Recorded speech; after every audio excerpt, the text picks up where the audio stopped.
বলছেন, আসসালামু আলাইকুম শাইখ। ওয়ালাইকুম সালামতুল্লাহ। আমাদের এলাকায় গরুর হাটে কিছু মানুষ গরুর মালিকের কাছ থেকে বাকিতে গরু ক্রয় করে বেশি দামে নগদে অন্যের কাছে বিক্রি করে, তারপর গরুর মালিককে টাকা পরিশোধ করে। এইভাবে ব্যবসা করা জায়েজ হবে কি?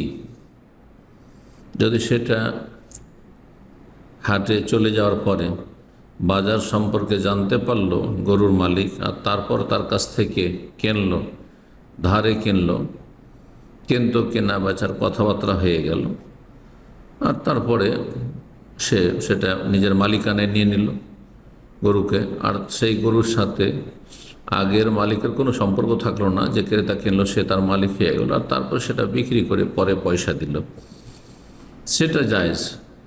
কিন্তু যেটা না জায়েজ সেটা হচ্ছে মার্কেটের দরদাম সম্পর্কে জানার সুযোগ পেল না, রাস্তায় বেশ কিছু ক্রেতা বা দালাল দাঁড়িয়ে আছে, আর তারপর রাস্তা থেকেই তাদের মার্কেটে যাওয়ার আগেই সেগুলি কিনে নিল।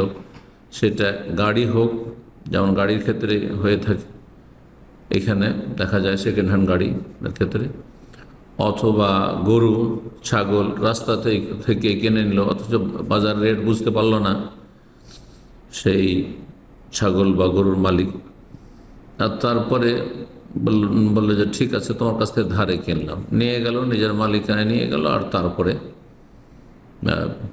সেখানে বিক্রি করে পয়সা দিল। মার্কেটে সেই লোক ঘুরছে তার পয়সা নেওয়ার জন্য, সেখানে গিয়ে দেখে আমি লস খেয়ে গেছি,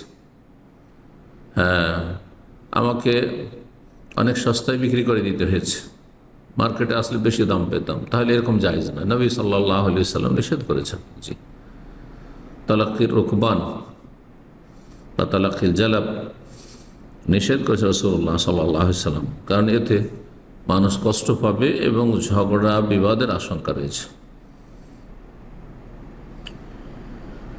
ধারবাকিতে কেনা বেচা জায়েজ রয়েছে।